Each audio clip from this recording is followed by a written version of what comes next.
On the morning of January 19, 1998, on a stretch of paved road outside the town of Trenque Lauquen in the Buenos Aires province of Argentina, a car driven by a 60-year-old English woman left the highway and did not come back.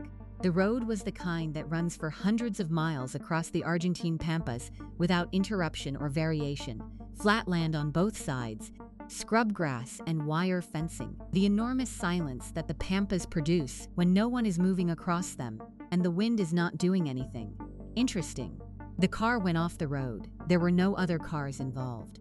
There was no dramatic mechanical failure that subsequent investigations surfaced for the record. There was only the road, the car, the woman, and the matter-of-fact enormity of the Argentine sky above all of it, which is indifferent in the way that skies are indifferent to the specific human lives that play out beneath them. She died of her injuries that day.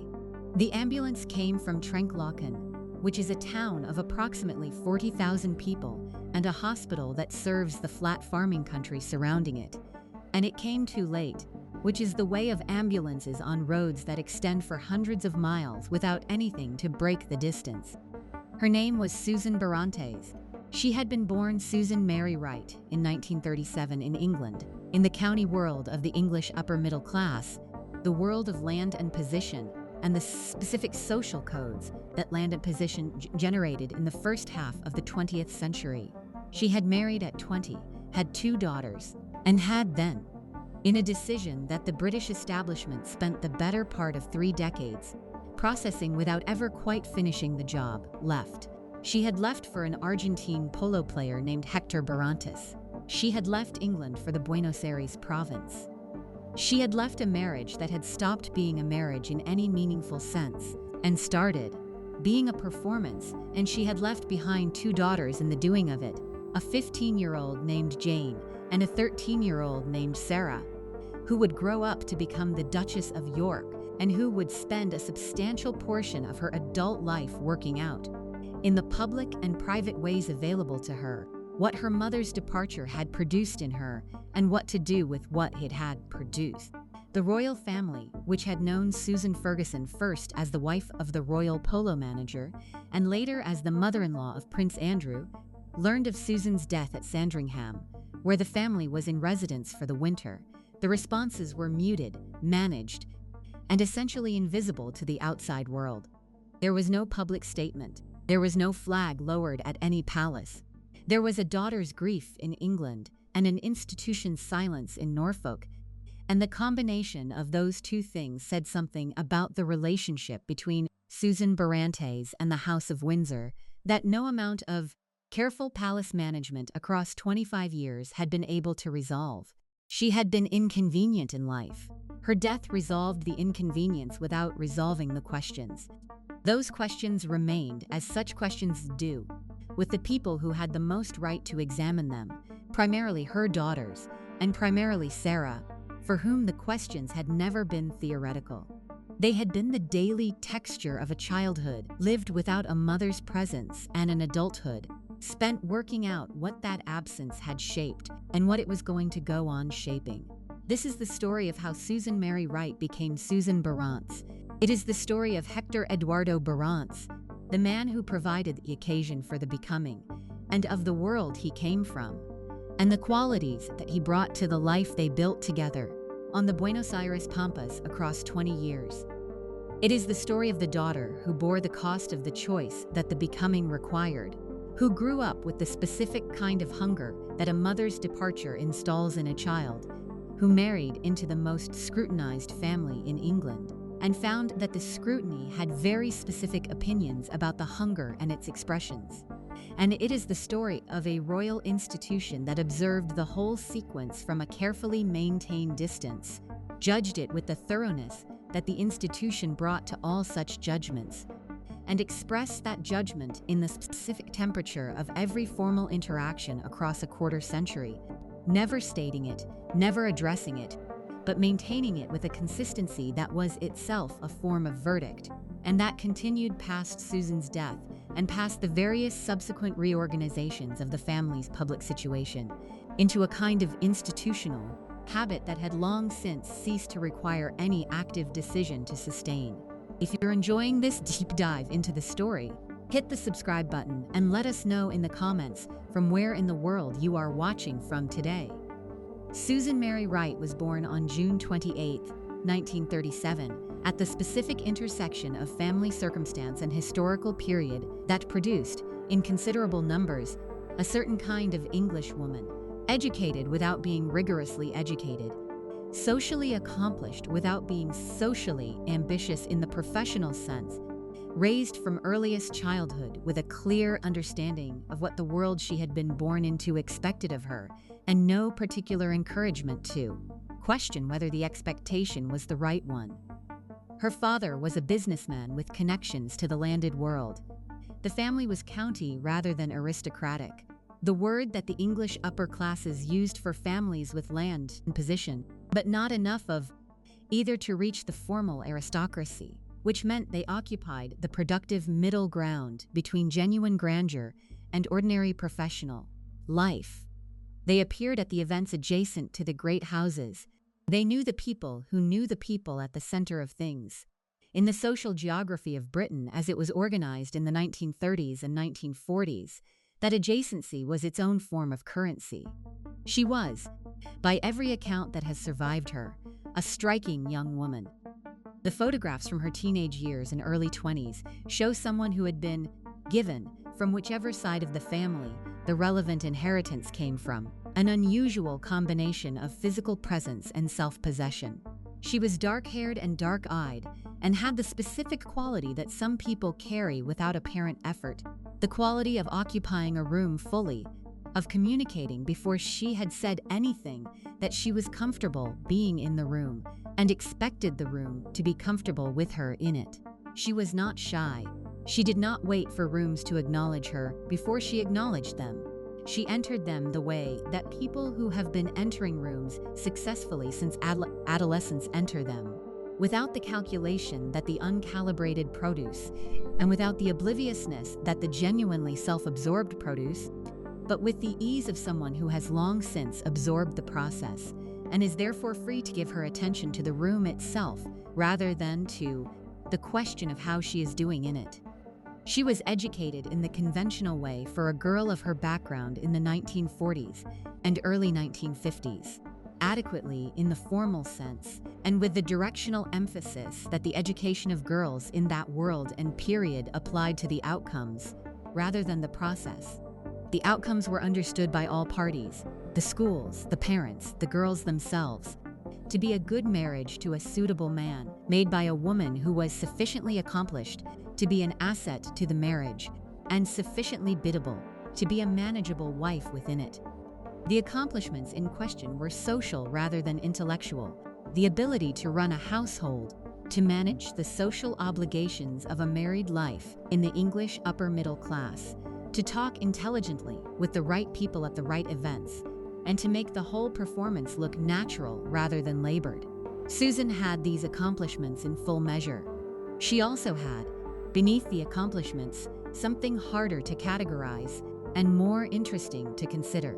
The people who knew her across different periods of her life describe, with a consistency that the variation in their own assessments makes notable, a woman of genuine emotional intelligence, someone who was paying attention to what was actually happening in any situation, rather than to what was being presented for public consumption, who processed that attention quickly and filed it accurately, and who made her decisions from a position of considerably more self-awareness than the social world she moved in typically required or encouraged.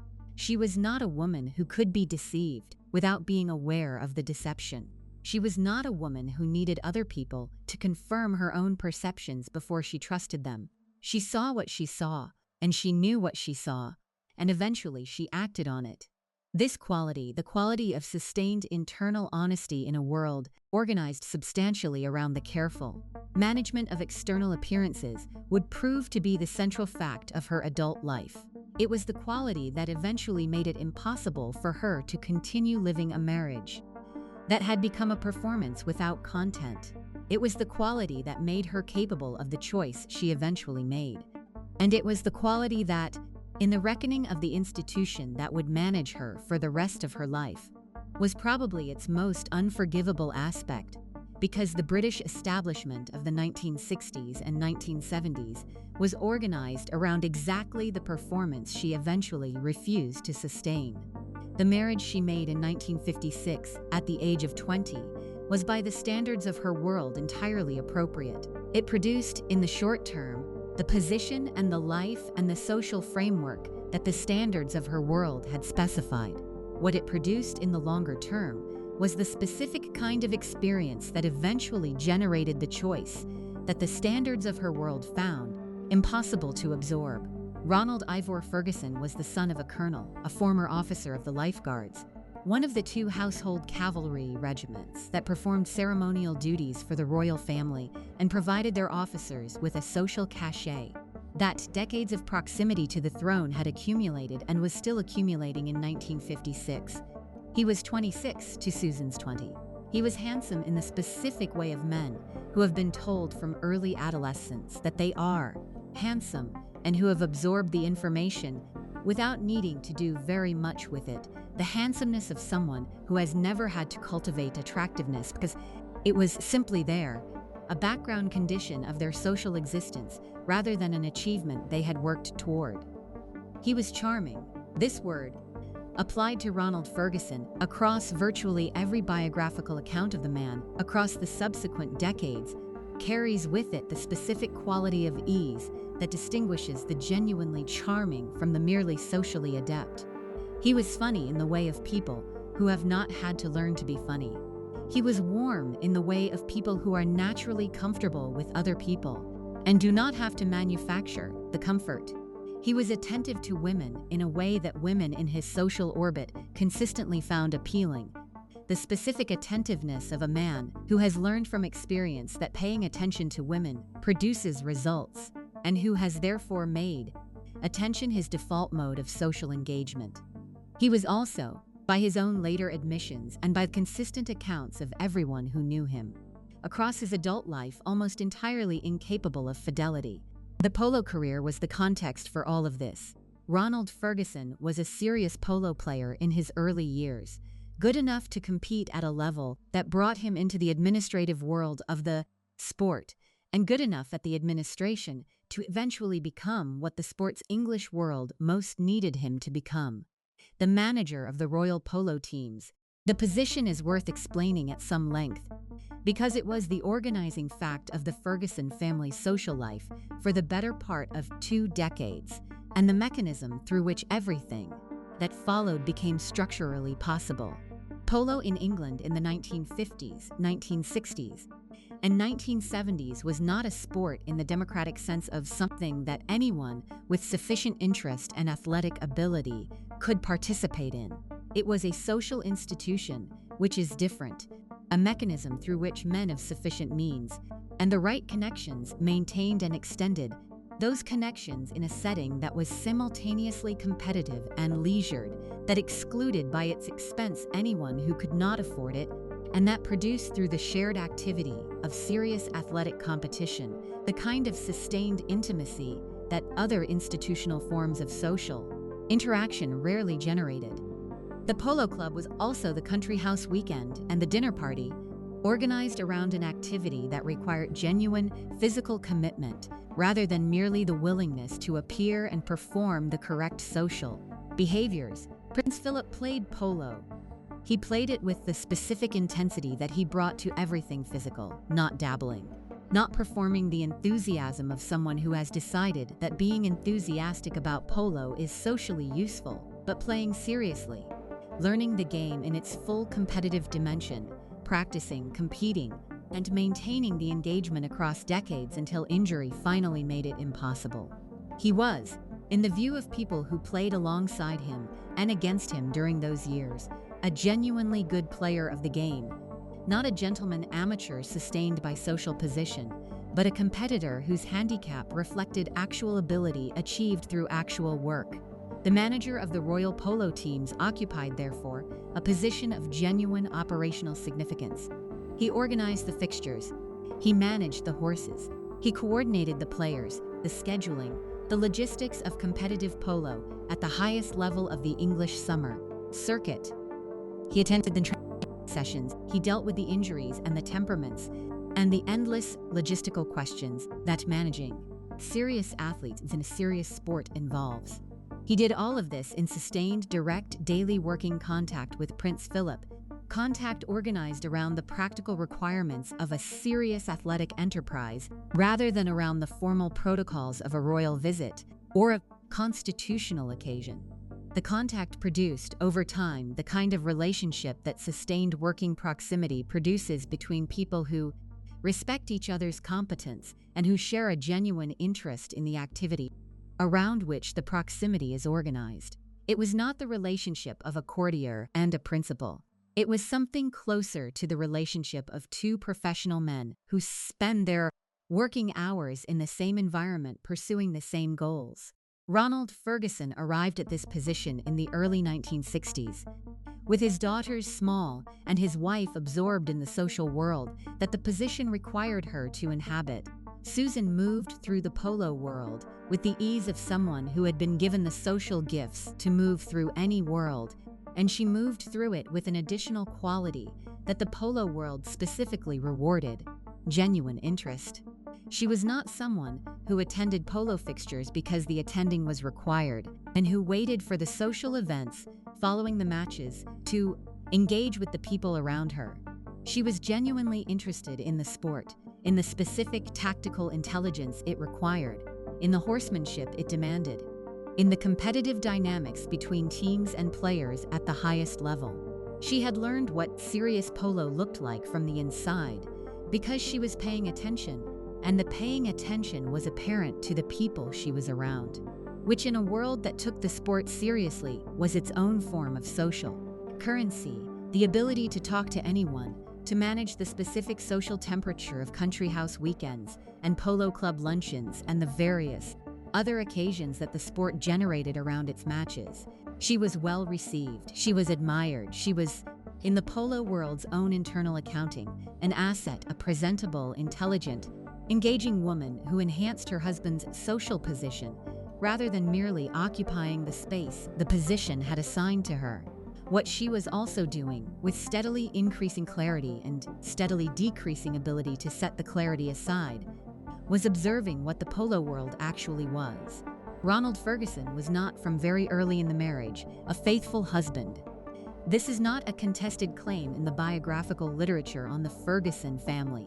It is established across multiple accounts, from multiple independent sources, with the consistency of something that was widely known within the polo world and actively managed as a social reality rather than genuinely concealed as a private secret. The polo circuit of the 1960s was a world that had developed, over the decades of its operation at the level of expensive international competition, a specific moral culture, one that regarded certain behaviors by men of sufficient means and physical confidence as simply the background conditions of life at that level. Not admirable, exactly, not subject to serious moral examination by the people within the world who observe them. Simply there, the way the weather is there, requiring management rather than evaluation. The management fell, as it nearly always fell in the moral culture of that world in that period, to the wives. The wives understood the code. The wives were expected to understand the code. The code's workability depended on the wives understanding it and acting accordingly, which meant maintaining the social surface of the marriage at every public occasion, producing the impression of a household proceeding normally along the lines that marriages in their world were expected to proceed, and processing whatever the code required them to absorb. In the private space, the code had thoughtfully left available for exactly that processing. Nobody said anything explicitly. Nobody was expected to say anything explicitly. The explicitness would have been more disruptive to everyone concerned than the conduct it might have addressed, which is why the explicitness was never employed.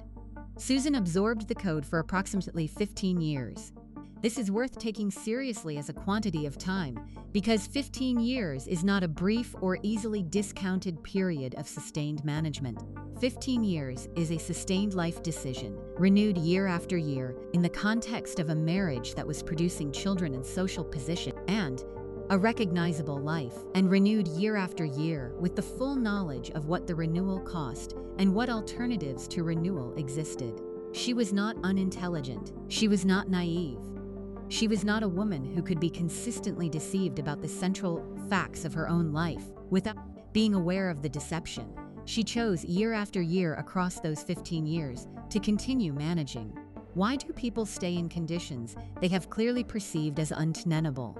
The question is easy to ask and nearly impossible to answer with any specificity for people whose inner lives are not available to the record.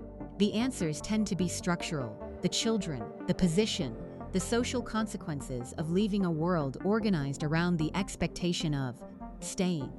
The world Susan Ferguson moved in the 1960s was not a world that provided a comfortable exit from marriage.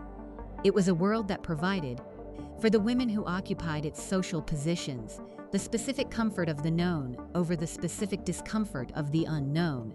The sense that the performance of the marriage, however empty it had become, was at least a performance with an established script and a recognizable social role, while the alternative was an improvisation whose shape could not be predicted.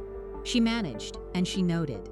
The noting is the important thing about those 15 years, because it was what eventually produced the capacity for the choice. The capacity is worth distinguishing from the impulse. Most people who are unhappy in a marriage have the impulse at some point to leave it.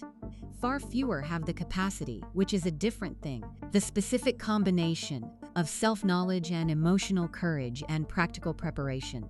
And, above all, the internal conviction that the leaving is necessary rather than merely desirable, that the cost of staying has finally and irrevocably exceeded the cost of going. The impulse can be managed. The capacity, once it has reached a certain threshold, cannot.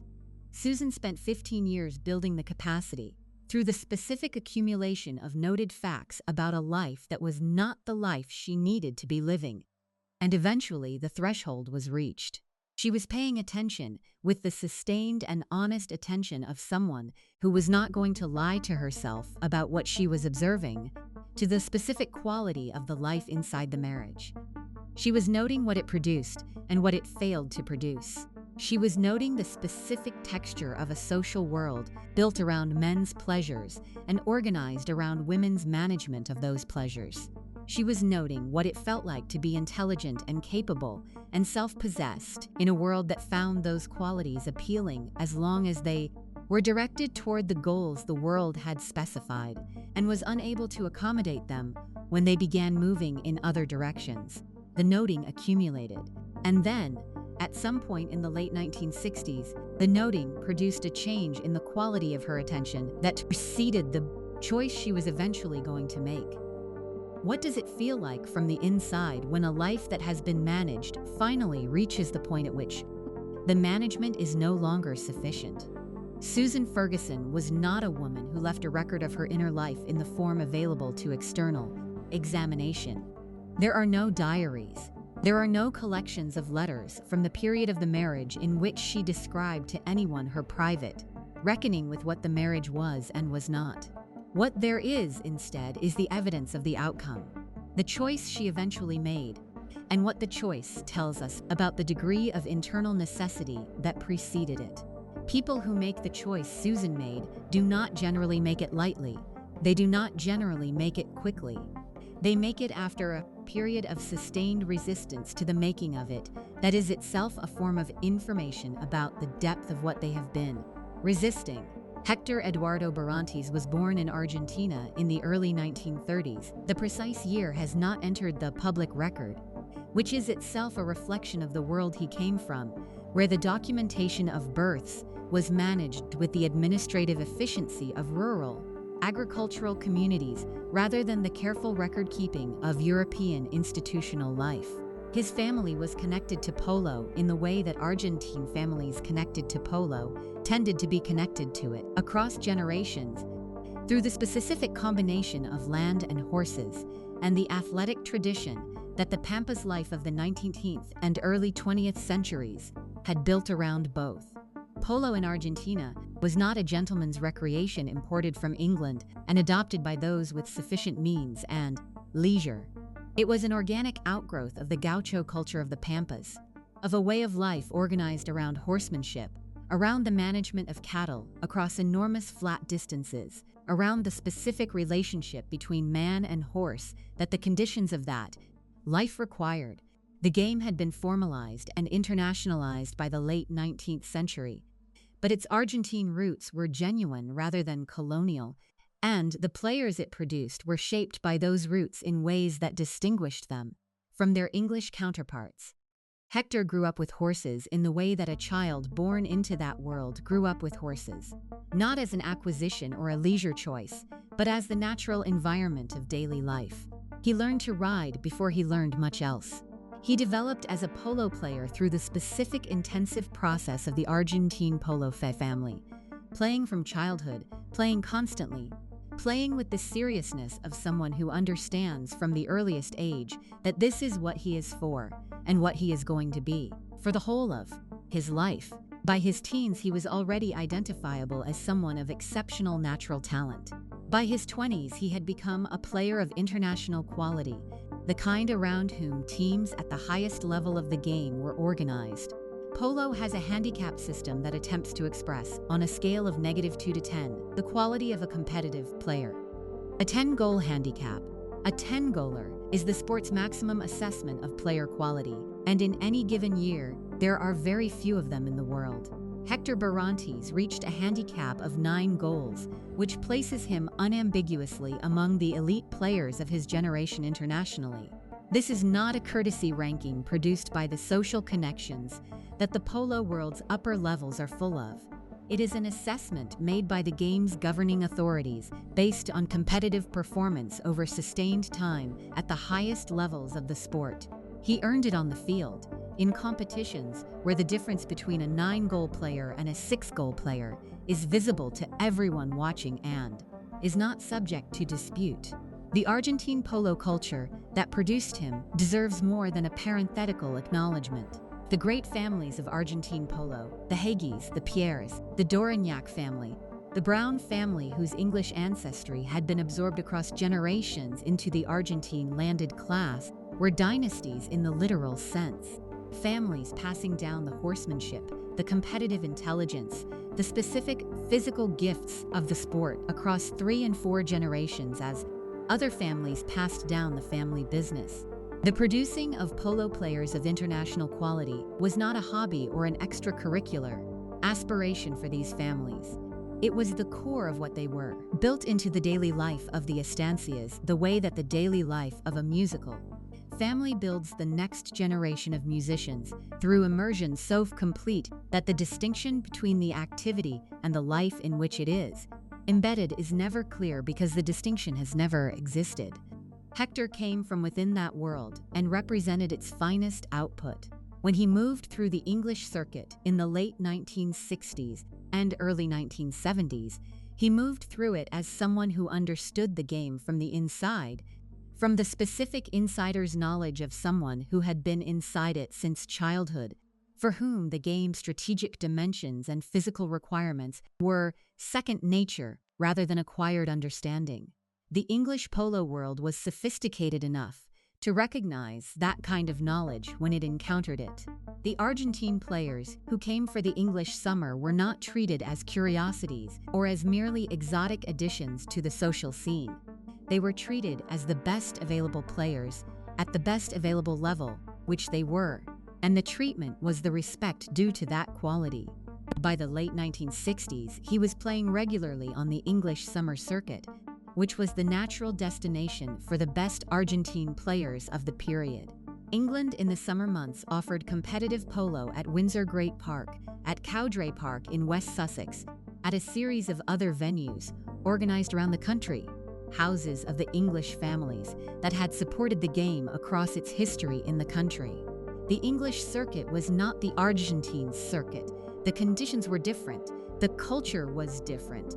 The specific texture of the social world organized around the polo was different. But the game was the same game, and the quality of the competition was genuine. And the Argentine players who came for the English season were welcomed by the English polo world with the warmth of people who take a sport seriously and know when they are watching someone who plays it at an uncommon level. The photographs of Hector that survive from his playing years are primarily photographs of a man in the context of his work, mounted in kit, at fixtures, the way the photographs of any serious athlete in the midst of their career are organized around the athletic performance rather than the social presentation. The man in those photographs has a specific quality, broad-shouldered, dark-featured, with the particular ease in his own body that decades of serious athletic life produce in men built for it. He does not appear to be managing his physical presentation.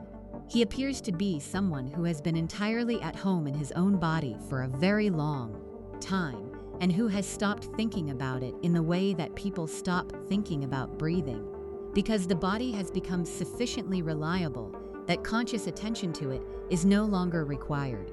In the social world that the English polo circuit generated around its competitive fixtures, the lunches and dinners and country house evenings that any expensive sport with a significant social dimension produces alongside its athletic events, Hector carried himself with the specific quality that the people who knew him across that period describe consistently and in roughly the same terms. He was direct.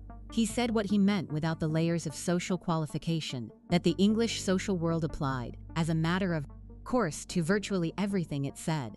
He was genuinely attentive to the people he was talking to, with the specific quality of attention that distinguishes real interest from performed interest, the kind that makes the person being listened to feel that they are being heard rather than observed. He was comfortable. Not comfortable in the sense of being soft or easily pleased, comfortable in the sense of someone who has found his place in the world and is entirely at ease occupying it, which is a different thing from comfort in any passive sense. He was not performing the things that the English polo world's social culture typically performed. He was not managing his social impression in the way that the English upper-class social world managed social impressions. He was simply being who he was, in the way that people who have built their self-understanding in a world with different rules tend to simply be who they are when they move through a world organized around different ones. The English polo world found this quality interesting. Some of them found it appealing. Susan Ferguson was among those who found it appealing. The account of how Susan and Hector's connection developed is not available in the form that allows definitive reconstruction. The polo world is not a world that maintains written records of the emotional lives of its participants. The fixtures, the handicaps, the competitive results, these are documented. The conversations, the recognitions, the gradual progression of a connection from the ordinary warmth of two people who move in the same social world into something that was neither of those things. These belong to the private history of the people involved, and the private history of the people involved is not available to the record except in fragments and implications. What is clear is the context in which the connection developed. The English polo circuit was small enough that any two people of significance within it would encounter each other regularly across a season and across multiple seasons. The social events organized around the competitive fixtures brought together the same people year after year in the specific intimacy of small world that sees itself repeatedly. Susan Ferguson was present at those events as the polo manager's wife. Hector Barrantes was present at those events as one of the most accomplished players in the international field. The encounters that the shared world produced would have been numerous and would have generated, over time, the kind of familiarity that people develop with each other in shared professional and social contexts. What is also clear, from the retrospective accounts of people who knew Susan during those years, and from the biographical literature on the Ferguson and York families, is that what developed between Susan and Hector was not a casual matter. She was not a woman given to casual conduct of any kind. She was not the kind of person who sought the specific category of distraction that the polo world provided for married people who found the category available and the cost of it manageable. The connection was, from the available evidence, something she had not sought and did not manage once she found it in the way that people manage connections they have decided are not worth pursuing seriously. She found the connection serious. She found it more serious than anything her marriage had given her for a considerable number of years. She found it eventually the most serious thing in her life, and she acted on it accordingly. The connection, if that word is adequate for what appears to have been a sustained, genuine attachment of the kind that transforms a life rather than complicating it, developed over a period of approximately 2 years in the late 1960s and early 1970s. By the early 1970s, the existence of the connection was known to the small world in which both of them moved, which in the specific way of small worlds that are organized around sustained collective activity became known more broadly than either of them may have intended.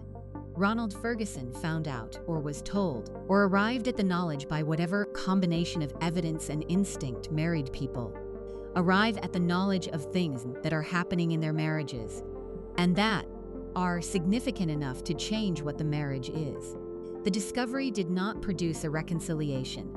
It produced the final stages of a dissolution that had been becoming inevitable across the preceding decade and a half. The marriage that had been a performance for a considerable portion of its existence was now a performance whose cast had been definitively changed, and the person who had been performing the role of the faithful wife had stopped performing it and was not going to start again. The separation from Ronald happened in stages across the early 1970s. The specific chronology has never been fully established in the public record, in part because dissolutions of this kind in that world at that period were managed as processes rather than events. The emotional truth of the ending preceding the practical execution of it by whatever period was required to arrange the custody of children, the division of the household, the notifications to the relevant social world, and the filing of the legal instruments that would eventually produce the formal divorce. The formal divorce appears to have been finalized in the mid-1970s. The practical separation, the moment when Susan and the marriage were no longer occupying the same space, occurred earlier than that, somewhere in 1972 or 1973. By the time the practical separation was complete, the consequences of it were established in their outlines. Jane, the older daughter, was 15. Sarah was 13. Two girls at precisely the ages when the particular demands of female adolescence, the navigation of identity and body and social complexity, the formation of the first serious emotional attachments, the specific daily need for the kind of female guidance that a mother provides, and that no other available figure provides in quite the same way, were most acute and least adequately addressed by the alternatives the situation had left available. Susan chose to go to Argentina with Hector. She was choosing something specific rather than something abstract, not merely a man but a life, a place, a set of conditions that she had come to understand well enough by that point to be choosing with open eyes. The estancia she was going to was a working cattle property in the Buenos Aires province, organized around the land and the animals and the seasons in the way that Argentine agricultural estates of that scale were organized. The life it offered was not a life of English, upper-class leisure transplanted to a different climate. It was a different life, genuinely different, in its rhythms and its social world and its relationship to the scene and the work, from anything she had known in Hampshire or in the polo clubs of Windsor and Cowdray. She was choosing to become a different person in a different place, and she knew this. She was also choosing to give up things that the English world offered and that the Argentine pampas could not replace. Physical proximity to her daughters, the social world of her own upbringing, the specific forms of ease that come from living in the country, whose language and codes and social geography you have spent your entire life inside. These were not trivial losses. They were the specific costs of the specific choice. She accepted them, which is the most honest way of describing what the choosing involved. The choosing of this formulation is deliberate and worth dwelling on because it resists the simplifications that the story tends to attract. She did not abandon her children in the sense of simply walking away from them without care or awareness of what the walking away meant. She was not an unfeeling woman, and the evidence of what she felt across the subsequent years, the letters, the visits, the sustained and evident love for both daughters across the whole of the remainder of her life, does not support the reading of someone for whom the departure was an act of indifference. She was a woman who loved her children and also found that she could not live inside the marriage and could not live without Hector, and that the choice between those two facts, when it was finally faced as a choice, produced the decision it produced. The decision produced suffering in the people who were 13 and 15 years old and who did not have the frameworks available to an adult to contextualize it. This is the unchangeable fact of the departure. The fact that every charitable reading of Susan's position cannot set aside without distorting what is true about the story.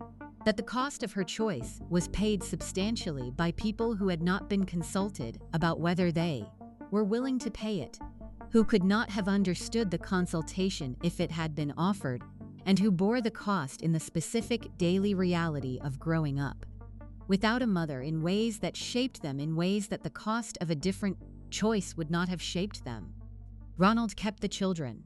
The cultural logic of the period and the specific social world in which the Fergusons moved made it effectively certain that a woman who had left her husband for another man and who was about to leave the country for Argentina was not going to mount a credible custody claim in a British court of the mid-1970s. The courts of the period, on matters of child custody, in cases involving the departure of a parent, applied the moral frameworks of the society they served, and the society they served had a very clear framework for cases in which a mother had left her children to move to South America with a foreign polo player. The framework was not sympathetic to the mother. The framework was organized around the children, staying with the parent who was remaining in England, which was Ronald, and that is what the framework produced. The daughters stayed with Ronald in Hampshire. Susan married Hector in Argentina in 1975, a private ceremony in the Buenos Aires province without the daughters present. The boarding school system that took Jane and Sarah for significant portions of each year was doing what the English boarding school system for children of that class had always done, substituting a managed institutional childhood for the ordinary domestic one that the circumstances of the family could not provide. Hurst Lodge, which Sarah attended, was the kind of school that the daughters of polo managers and minor cavalry officers and the connected middle tier of the English upper classes attended, not the grandest schools, but well within the world that the family's social connections required. The school provided structure, activity, socialization with girls of the same background, and the kind of contained institutional life that boarding schools provide for children who have a disorganized domestic situation to return to at the end of each term. Whether the boarding school environment served Sarah well or not very well is a question the people who knew her there answer differently. What is consistent across the accounts is the picture of a girl who was socially effective within the school environment, making friends with the ease that would characterize her entire social life, finding her place in the community with the speed of someone who has always been able to find her place in communities, and who was, behind the social effectiveness, carrying something that the social effectiveness was doing a significant amount of work to cover. She was the girl whose mother had gone to Argentina. The other girls knew it. She knew they knew it. The knowing on all sides was managed by the collective agreement that the boarding school environment maintained about certain categories of information. You knew it, and you did not address it, and the not addressing it was itself a form of management that the community enforced with the efficiency of a world that had been managing such information for generations. The daughters were not present at the wedding. If this story is compelling you so far, and I think it should be, because it is the kind of human material that resists easy resolution, please take a moment to subscribe to this channel and leave a comment below. Tell me where in the world you are watching from. I genuinely read every comment, and your support is what makes this kind of documentary work possible. Letters went in both directions across the Atlantic. Susan wrote. The daughters wrote back. The replies came. None of it. Not one letter in either direction across the years of Jane and Sarah's adolescence was a substitute for the thing the letters were substituting for. A letter is not a mother. A letter from the Buenos Aires province does not sit with you on a school night when the specific difficulty of being 15 has become too large to manage alone. A letter does not take you shopping in the particular way that mothers and teenage daughters shop, which is to say with the combination of mutual irritation and genuine connection that only that specific intimacy produces, and that daughters who do not have it cannot precisely name as an absence, even though they feel it with perfect accuracy. A letter does not know in the moment that you need it. Susan sent presents at Christmas and birthdays. She wrote with the regularity of a woman who understood that the letters were the only available form of the presents she had made unavailable in its ordinary form. She was, in the formal taxonomy of parental engagement, a parent who was engaged.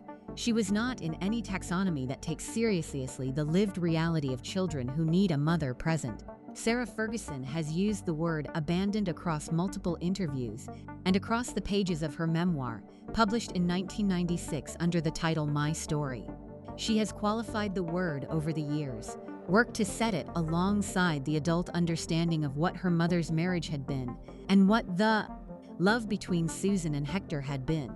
The qualification is real and matters. The word appears first anyway, before the qualification, before the adult understanding, before the therapy and the reflection, and the sustained work of someone who has decided to examine her own history, honestly rather than manage it carefully. It appears first because it is the word that was available to a 13-year-old who had just discovered that her mother was in Argentina and was not coming back in any of the daily ways that matter to a 13-year-old. There is no framework at 13 for contextualizing a departure of this kind. There is only the departure and the specific quality of the space the departure leaves, and the daily experience of living inside that space and finding it cold in the particular way that love known and then absent is colder than love never known in the first place. Ronald Ferguson managed the household. He was, by the consistent accounts of people who knew him as a father in those years, an adequate father in the practical sense of the word, present in the way that the boarding school system, which took his daughters for substantial portions of each year, and the Polo world's social machinery, which provided the framework for the rest, made practical presence less immediately demanding than it might otherwise have been. He was not emotionally available in the way that the specific circumstances of his daughters' lives required someone to be emotionally available. He was warm in the easy social way that was his characteristic mode of warmth, the warmth that charming men extend to everyone in their social orbit, without being consistently, specifically, dependably warm in the way that the daughters of a woman who had left needed someone to be specifically and dependably warm. He was there, however, in the most fundamental sense, in the sense that his older daughter and his younger daughter could look across a room and see him there, could come to him in the household and find him present. He was there. This is not everything, but it is not nothing, and it is considerably more than what was available from the other parent. Jane managed the departure differently from Sarah. The specific difference is not fully available in the public record. Jane Ferguson was not, and has never become, a public figure who offered extended public examination of her own inner life to the biographical and journalistic communities that found her sister's inner life such compelling material. What is available is the pattern. Jane appears in the accounts of the people who knew both daughters across their adolescence as someone who absorbed the departure and organized her life around what remained rather than around what was missing, while Sarah absorbed the departure and organized a significant portion of her life around the missing and around what the missing produced in her. The specific hunger that Susan's departure installed in Sarah Ferguson is worth naming with some precision because it is the thread that runs through the whole of the public story of her life, and that the public story has often described without adequately explaining. The hunger was for the specific quality of being chosen unconditionally, the quality that parental love at its most functional provides, and that children who do not receive it in sufficient quantity spend substantial portions of their adult lives seeking in alternative forms and from alternative sources. The hunger expressed itself across Sarah's adolescence and early adulthood in the intensity with which she formed attachments, in the difficulty she had when those attachments were withdrawn or made conditional, in the specific pattern of relationships in which the warmth was sought with the appetite of someone who has not had enough of it and is therefore inclined to take more than any single source can sustainably provide. These were not character flaws, they were adaptations. They were the emotional software that a bright, sensitive child develops to navigate a world in which the primary source of unconditional warmth has been removed before the child was equipped to manage without it. The adaptations served her in some dimensions of her life and cost her considerably in others, and the pattern of what they served and what they cost became, over the subsequent decades, one of the more thoroughly documented examples in the public record of how a mother's departure from her children's lives shapes those children's adult emotional architecture. The world that Sarah grew up in after the departure was the world that Ronald's position had built. Organized around Polo, oriented toward the royal family at the sports center, socially active in the specific way of upper-class British family life, managed by its institutional supports, boarding schools, country house visits, the rotating social circuit of people connected by shared sport and shared class to the same events season after season. It was a world with its own forms of warmth, and some of the warmth was real. Ronald's connections and personal charm produced a social life that was materially comfortable and full of the kind of organized activity that the British upper classes had long used as a substitute for the kind of sustained, intimate domestic attention that the class's institutional arrangements had never particularly encouraged in any case. Sarah was, within this world, an effective navigator. She had been given, either by inheritance or by the specific demands of her childhood, or by some combination of both, the quality of social confidence that her mother had carried, the ability to enter a room and claim it, to make people feel immediately at ease, to produce in strangers within minutes the impression that being with her was an excellent use of the present moment. She was also funny in the specific way that people are funny when they have decided that making people laugh is one of the most reliable available tools for ensuring that the room is glad you arrived in it, instinctively, without calculation, with the self-deprecation that English comic timing rewards. She was too much of everything, in the description that people who loved her consistently applied, which is a description that in the right social context is not a criticism but a commendation. She was also carrying something beneath the social ease that the social ease was very effective at covering. She was carrying the specific hunger that her childhood had established, and that the social performance of her adolescence and young adulthood had no mechanism for addressing.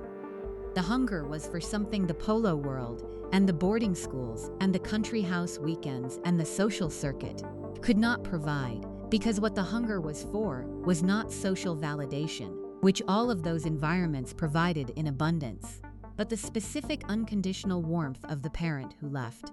Ronald Ferguson's position as the manager of the Royal Polo teams meant that by the time Sarah was in her early teens, the royal family was a presence in her world in the specific familiar way that families' professional contacts become familiar to the children of those families over years of sustained proximity. She had encountered the royals at polo events the way children of polo managers encountered the royals at polo events, informally, warmly, without the formal protocols of a royal visit, in the context of a sport where the shared activity was the primary organizing principle and the formal social hierarchies were suspended in favor of the more direct hierarchies of competitive ability. The introduction to Prince Andrew at Flores Castle in Scotland in 1985, at a house party hosted by the Duke and Duchess of York's Fergie, was therefore not an entirely random collision of two strangers. It was the specific kind of encounter that happens when two people who have been circling the same social world for years finally find themselves in proximity at the right moment. Both Sarah and Andrew were 25. Both were people who moved through the same upper-class social network. Both were, at that specific moment, in the condition of people who are ready to find the person they are ready to find, Andrew conducting a series of relationships that had not produced the outcomes his family and his instincts both required. Sarah, at the specific point in the development of her social confidence, where it had reached the level at which it could sustain the scrutiny that a relationship with a senior royal member would inevitably attract. The chemistry was immediate. Andrew found in Sarah a woman who was doing none of the things that women in his position typically did. This requires a brief elaboration, because the social environment in which Andrew had been operating for the years preceding Flore's castle had specific characteristics that shaped what he found refreshing in Sarah. He was a second son, which in the specific hierarchy of the Windsor family meant that he occupied the space between the formal and ceremonial weight of the heir and the relative freedom of the younger members. A space with enough royal status to make every social interaction with him politically loaded in some direction, and not enough constitutional significance to ensure that anyone had thought very carefully about preparing him for what that social loading required. He was not, in the mid-1980s, a particularly sophisticated reader of the social dynamics around him. He was warm, direct, physically confident, and genuinely charming in the way of people who do not have to calculate their charm because it simply operates.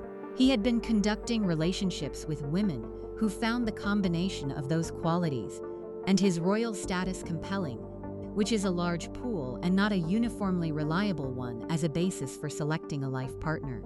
Sarah was different from those relationships in a way that Andrew was able to identify immediately, even if he could not have fully articulated what the difference was. She was not managing herself in relation to his royal status. She was not performing a version of herself that she thought the situation required. She was simply being the person she was, warm, loud, funny, entirely present in the specific moment she was in. And the effect of that on a man accustomed to a more managed social environment was, by every account of people who observed the early stages of the relationship, immediate and striking.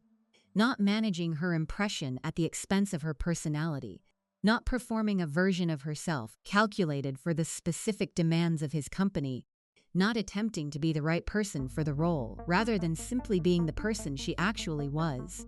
She was, from his perspective, startlingly real, which is itself a comment on the social environment in which he had been operating, where real was not always the most abundant available quality. She found in Andrew a man whose directness matched her own and whose warmth, in those first weeks, was the unconditional kind that she had spent her adolescence not having enough of. The specific allegation that connects Prince Philip to Susan Ferguson in the years before her departure for Argentina is the most contested element of the story, and it requires the careful treatment that contested claims deserve. Andrew Lowney's 2022 book, The Rise and Fall of the House of York, makes the allegation in the form of an implication rather than a statement that Susan Barrantes had been among the women with whom Prince Philip conducted one of the particular friendships that the Polo world and the royal household social orbit had provided him across the 1960s. The implication sits within a broader account of Philip's private life in those years, an account that draws on the accumulated retrospective testimony of people who moved through the relevant world and who observed, or understood themselves to have observed, patterns that they were prepared to describe to Lowney's research on conditions of anonymity. The sourcing is anonymous, which is the characteristic sourcing of all such allegations about Philip. The principals are dead. Philip died in April 2021, Susan in January 1998, Hector in 1990. The witnesses who were in a position to know anything with any directness either spoke to Lowney on conditions that prevented them from being named or have not spoken at all. Philip maintained across his entire life the absolute silence on matters of this specific kind that was one of his most effective instruments for managing the portion of his private life that the public found most interesting. The silence confirmed nothing and denied nothing, and served his purposes with the thoroughness of a strategy that had been refined across decades of consistent application. What makes these allegations structurally credible, without making it provable, is the context in which it sits. Susan Ferguson was, across the late 1960s, a regular and attractive presence in precisely the social world that Philip's particular friendships had been observed to develop and be sustained in. She moved through Windsor Great Park and Cowdray Park and the country houses adjacent to the Polo circuit in the seasons when Philip was most active in the sport. She was the wife of the man Philip worked with most directly in the administration of the Royal Polo operation. She was, by every account, a woman of considerable physical presence and genuine social intelligence who was also, by the late 1960s, living inside a marriage that was not providing what marriage at its best provides, which is to say she was, in the specific vocabulary of opportunity that the polo world of the period had developed for characterizing such situations, available in the emotional sense if not in the formal sense. If you find this story engaging, please take a moment to subscribe and enable notifications. It helps us continue producing in-depth content like this. The women whose names have been connected, with varying degrees of credibility and sourcing, to Philip's particular friendships across the relevant decades were almost uniformly women from exactly this social world. Married, attractive, moving through the same circuit of polo clubs and country houses, operating within a shared understanding of discretion that the social world had developed and that all its participants were expected to maintain. Helene Cordet, Pat Kirkwood, Sasha Abercorn, Penelope Gnatchbull, these are names that appear across various biographical treatments of Philip with the consistency of something more than rumor and the inconclusiveness of something less than established fact. Susan Ferguson's name appears in Lowney's account in the same general context. The carriage at the 1986 wedding is the specific detail Lowney deploys most pointedly. In the ceremonial procession that followed Andrew and Sarah's wedding at Westminster Abbey, the configuration of the carriages placed Prince Philip and Susan Barrantes in the same vehicle, the father of the groom and the mother of the bride, moving through the mall together with the world's cameras following every carriage in the procession. Lowney uses the detail to frame the allegation that the two people sharing that specific carriage proximity were not simply two people brought together for the first time by their children's marriage, but two people with a prior history that the arrangement, whether made with awareness or without it, gave a specific additional charge. Whether the arrangement was made by someone in the ceremonial office who understood all the historical dimensions it might carry, or by someone who genuinely did not have access to the gossip that the polo world had been carrying for 2 decades, cannot be established. The palace does not discuss the reasoning behind ceremonial decisions of this kind. The photographs of the carriage exist and show Philip with the bearing he always displayed in public. Erect, composed, eyes forward, the managed blankness of a man who has converted decades of public occasions into a physical posture that gives away nothing, and Susan with the specific quality of careful composure that someone managing something more complicated than a pleasant carriage ride tends to display. Neither of them showed anything that the cameras could use. They were professionals in the relevant sense.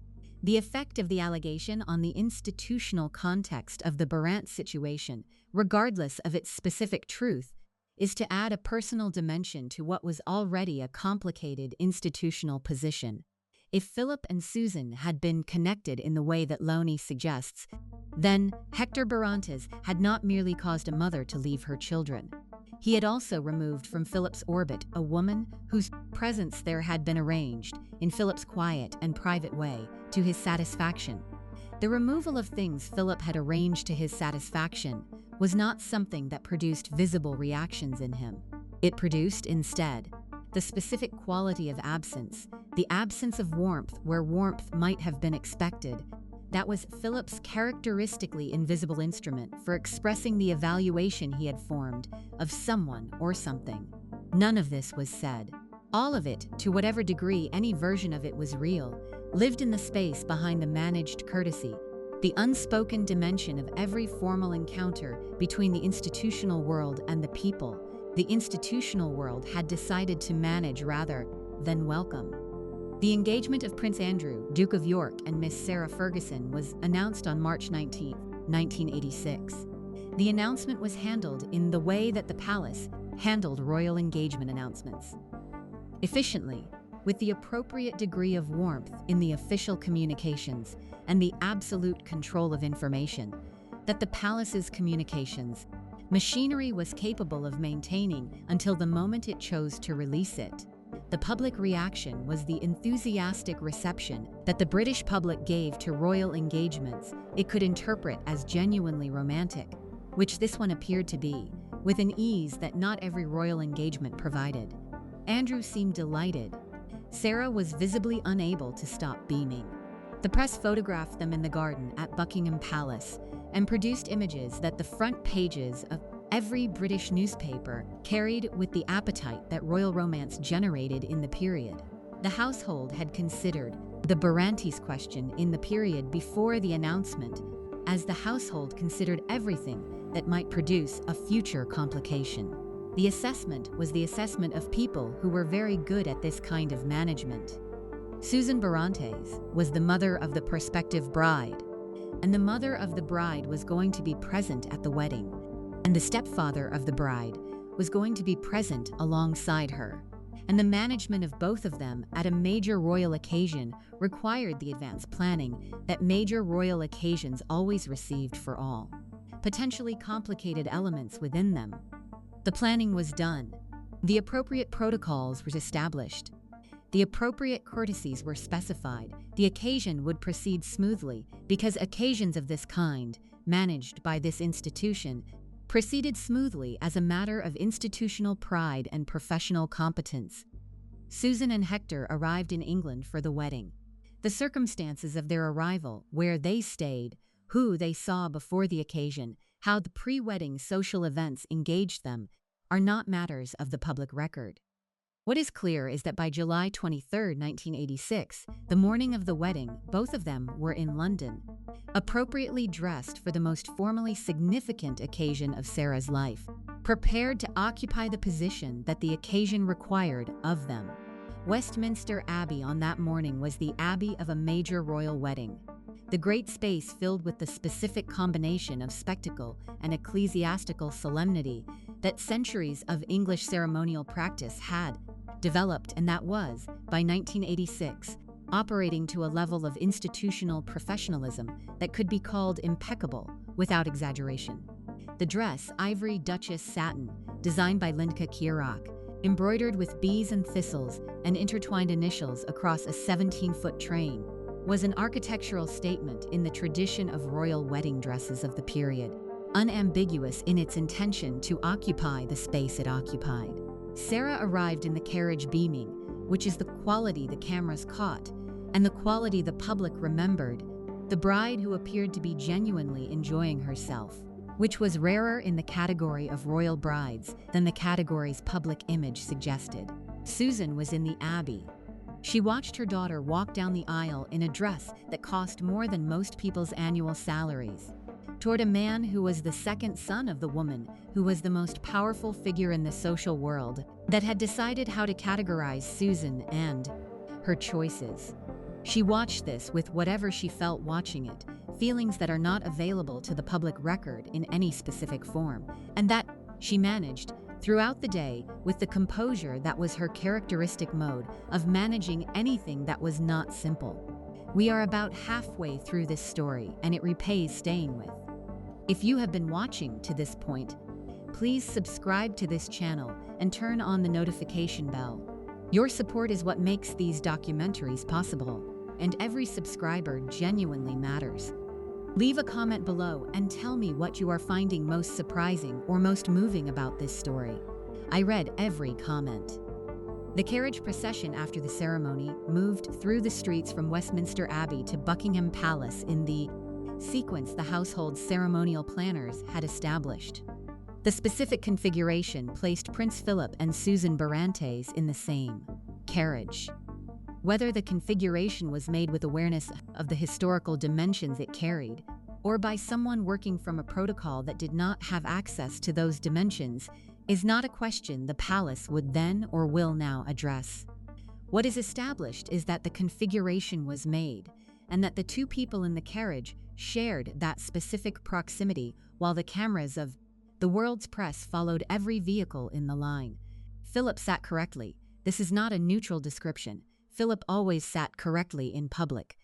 The correctness was the managed physicality of a man who had converted his entire public life into a performance of composure, and the performance was never more complete or more impenetrable than in situations that might have required some visible registration of something less composed. Susan sat with the careful presentation of a woman managing the specific quality of being in that specific carriage, on that specific day with that specific person beside her, in front of that specific number of cameras.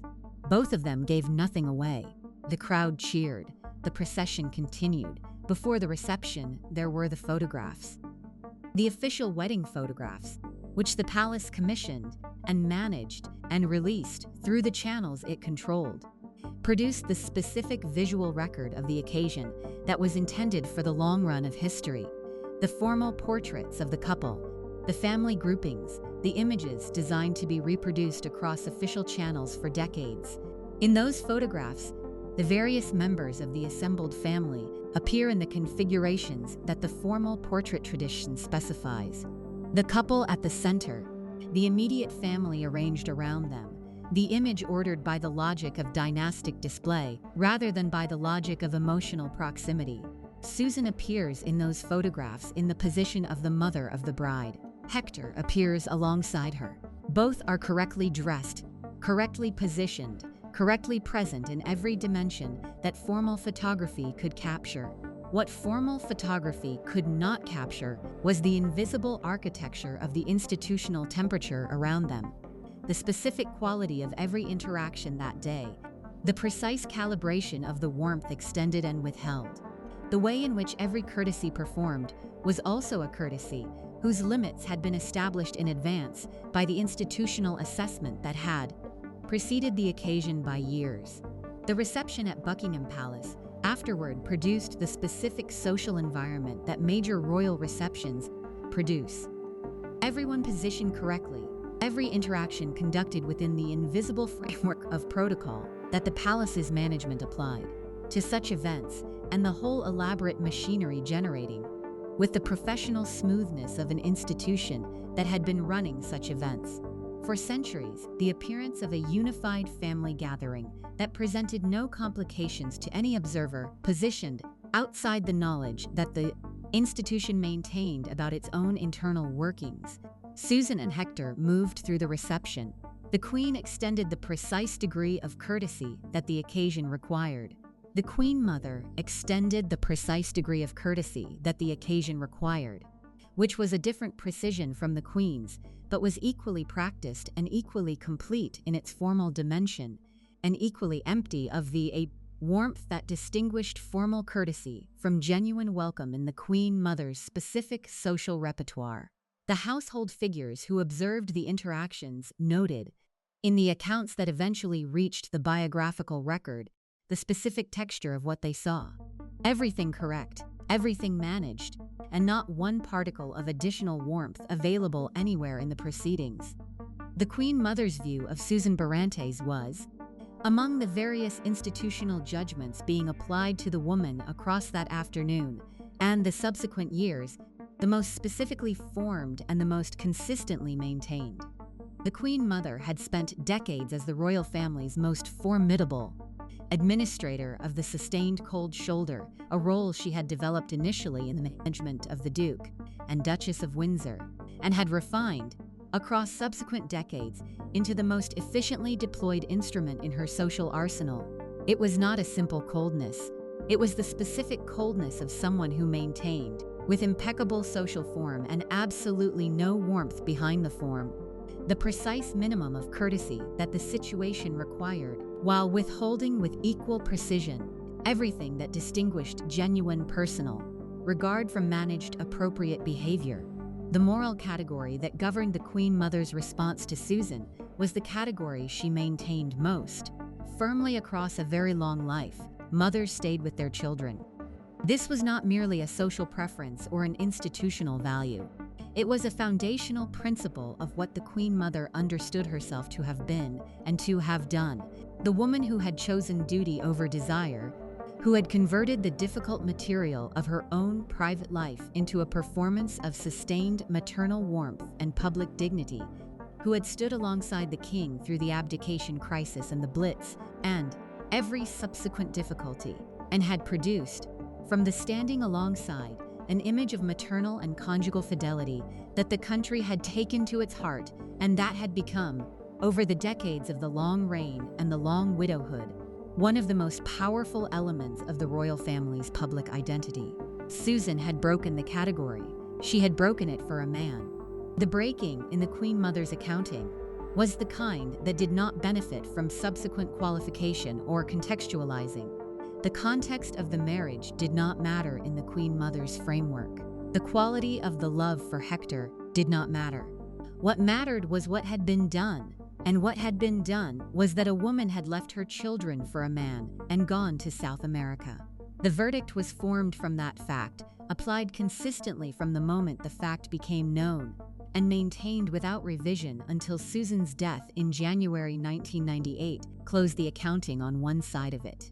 Hector received the specific treatment that Susan received because he was the specific cause of the choices that had generated the verdict. The treatment was impeccable in its forms and empty in its warmth, and it was applied at every formal occasion across the decade between the 1986 wedding and Susan's death, with the thoroughness that the Queen Mother brought to everything she maintained. She never said anything unkind where a record could be established. She never behaved inappropriately in any documentable sense.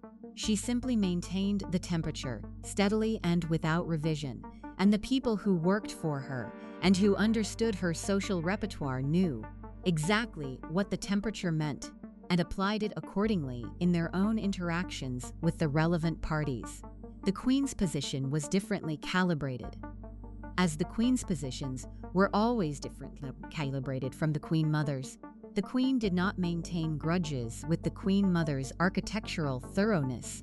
She maintained assessments, the careful filing of people into the appropriate category, and the appropriate treatment of people in accordance with their category, without the specific emotional investment that Queen Mother brought to her sustained coldnesses. Susan and Hector were in the category of people who had behaved in ways the institution found it difficult to approve of, and they were treated accordingly, correctly, completely, and without additional warmth.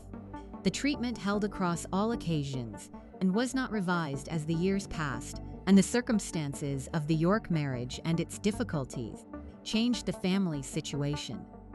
Philip's specific role in all of this is worth addressing separately from the institutional temperature, because Philip's role in the Polo world and in Ronald Ferguson's professional life gave him a different kind of relationship to the situation than the Queen or the Queen Mother had. He had known Ronald Ferguson across 2 decades of daily professional contact by the time Sarah's engagement was announced. He had known Susan Ferguson in whatever degree of personal proximity the Loney allegation suggests, or the shared Polo world without that allegation implies. He had known Sarah across her entire childhood in the way that children of trusted Polo world figures were known to the people at the Polo world's center, casually, warmly, in the specific informal register that the sporting environment produced. His assessment of Hector Barrantes was conducted, as Philip's assessments of most things were conducted, invisibly and without commentary. The Polo world was his world. He understood it better than any other member of the royal family, better probably than any of the household figures who were required to manage the social dimensions of the York marriage and its complications.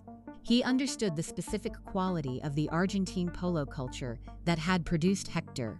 He understood the Polo world's moral ecology and what it said about the choices that the Polo world facilitated and what it didn't say about them. And he maintained, across every formal encounter with Hector Barrantes from 1986 until Susan's death in 1998, the same impeccable managed courtesy that the institution applied to Hector across all formal occasions. Not a particle warmer, not a particle colder, simply the maintained minimum that professional discipline and institutional habits specified. The York marriage, had been under strain almost from the period immediately following the wedding. The specific difficulties were multiple and structural. Andrew was a serving naval officer whose career required extended periods of absence that the nature of that career made non-negotiable, and Sarah was a woman who needed the kind of daily intimate presence that extended naval absences were constitutionally incapable of providing. The combination of Andrew's genuine warmth when present and his genuine absence when not present created a domestic dynamic that repeated itself across the late 1980s, in the form of a wife who was visibly seeking, in Andrew's absence, the warmth and attention and sense of being centrally chosen that the marriage was only intermittently able to provide. The tabloid press of the period was extraordinarily positioned to observe this dynamic, and it observed it with the thoroughness of an industry that had decided that the York marriage was one of the most commercially productive stories in its portfolio. The specific coverage of Sarah across the late 1980s had a quality that the coverage of Diana in the same period did not quite have: a willingness to characterize her behaviors and choices with the specificity of judgment rather than the sympathy of victimhood. Diana was suffering. Sarah was misbehaving. The distinction was applied with the confidence of an industry that had decided its verdict and was not going to complicate it. With context about the emotional history that had produced the behaviors being characterized, the palace managed the coverage with the management tools available to it. The management was not uniformly effective. The tools of the late 1980s, the gentlemen's agreements with newspaper editors, the informal understandings about what would and would not be published, the personal relationships between palace press officers and the relevant journalists, were less effective than they had been in earlier decades, partly because the tabloid industry of the 1980s was operating in a different commercial environment from the one in which the gentlemen's agreements had been established, and partly because Sarah specifically generated the kind of stories that the gentlemen's agreements were not designed to manage. The illness that would kill Hector Barrantes was diagnosed in the late 1980s. He was a man who had spent his entire life in serious physical condition, the specific condition of someone who has been a serious competitive athlete from childhood and who has maintained the athletic engagement that his polo career required well into middle age. The diagnosis was therefore the kind that arrives with a quality of incongruity, the sense of a body that has been reliable for so long that its unreliability seems like a malfunction rather than a natural consequence of being a body. The people who knew him in that period describe a man who received the news and its implications with the specific equanimity of someone whose sense of himself was not organized around the assumption of physical invulnerability, who was not undone by the diagnosis in the way that some people are undone by serious illness, because his relationship to his own mortality was not one he had spent his life avoiding. He managed the illness the way he had managed everything in his life, without drama, without performance, with the sustained practical engagement of someone who does the next required thing, and then the one after that, and does not spend the available energy catastrophizing about the sequence of things still ahead. Susan managed it alongside him with the same quality, the disciplined practicality of a woman who had been managing difficult realities for her entire adult life, and who was not going to make this particular difficult reality more difficult by failing to be fully present within it. The illness that would kill Hector Barrantes was diagnosed in the late 1980s. The specific diagnosis, a form of leukemia, by the accounts available in the biographical literature on the Ferguson and York families, was not announced publicly in the way that the serious illness of a genuine public figure would be announced. He was not a public figure in that sense. He was a private man who had been brought into the margins of public attention by his marriage to the mother of the Duchess of York, and his illness remained substantially private in the way that serious illness in private individuals tends to remain private when the press covering them has not established the mechanisms for the kind of sustained intrusive coverage it applies to genuine public figures. The illness progressed through the late 1980s, and by 1990 it had reached the terminal stage. He was somewhere in his late 50s. He had been a serious athlete for the whole of his adult life, which had given him a physical constitution that sustained him through treatments that might have been insurmountable for someone of lesser physical foundation, without ultimately being able to turn back the disease. He died in 1990. Susan was with him at the end. This is not surprising. She was that kind of woman, and the relationship was that kind of relationship. But it is worth stating, because the character of the death and the quality of the person's presence within it are part of what the death tells us about the life. She had built her life around this man and had spent 20 years building it. And when the building was threatened, she was there for the threatening, and there for the end, and there for everything the end produced in her. The accounts of Susan in the weeks and months following Hector's death describe a woman devastated in the specific way of someone who has lost not merely a person but the entire organizing structure of their existence. Hector had been the center of the life she had built since the early 1970s. Not merely the man she loved, but the reason the estancia was the estancia she was on, and not some other piece of land in some other country. The reason the Spanish she had learned was spoken in Argentina rather than remaining an unused capability. The reason she had roots in the specific flat country of the Buenos Aires province, rather than in anywhere else on earth. Without him, the roots remained, but their purpose had died alongside the person who had been the point of putting them down. She stayed in Argentina. This decision says more about who Susan Barrantes was, by the time she made it, than almost anything else in her story. She could have gone back to England. There was nothing legal or practical that required her to remain. Her daughters were in England. The world she had been raised in was in England. She was 60 years old, young enough to rebuild, old enough to have no particular obligation to rebuild in a country 8,000 miles from the one she was born in. She stayed anyway. She managed the estancia with the practical competence of long practice, and it is worth taking a moment to specify what that management actually involved, because the estancia was not a decorative country house of the English variety, maintained by staff and occupied occasionally for social purposes. It was a working agricultural operation of the kind that the Buenos Aires province had been producing for generations. Cattle farming on a substantial scale, organized around the specific rhythms of the Southern Hemisphere's seasons, requiring the daily decisions and the accumulated practical knowledge that working agricultural land demands of the people who manage it seriously. Susan had been acquiring that knowledge for 20 years. She had been learning it alongside Hector, who had grown up with it, and she had been applying it across the daily reality of managing a property that required management rather than merely supervision. She was also, by the early 1990s, embedded in the local community in the specific way that people become embedded in rural communities when they have committed to them across 20 years of daily presence. She was known by the people who had watched her learn Spanish and learn the land and learn the rhythms of the Argentine year. She was known as the woman from England who had married Hector Barrantes and stayed after he died, which was its own kind of testimony to the depth of the roots she had put down, and which the local community apparently received as exactly that kind of testimony. She managed the estancia with the practical competence that the management of working agricultural land requires, and that she had developed across 20 years of daily practice.